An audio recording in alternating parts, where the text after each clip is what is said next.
Антигравитационна технология в изгубените документи на Никола Тесла. Всички знаем, че Никола Тесла е бил човек изпреварил времето си. Тесла си представил бъдеще на Земята, където безплатната енергия ще бъде достъпна за всички, но неговите изобретения надхвърляли електричеството и енергията.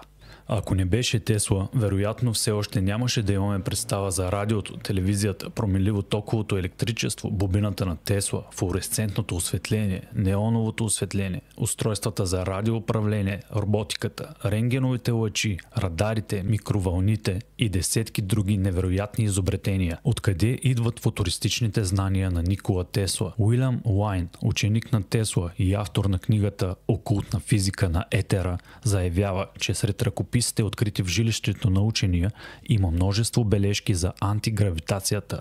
В книгата си Лайн казва, че Тесла прекарва последните години от живота си в търсене и събиране на информация за революционна система на задвижване. Тя е щяла да използва силата на етера, за да мобилизира дадени обекти. Писателят основава теорията си на база на последните лекции, изнесени от Тесла, в които обяснява подробности за последните си изобретения.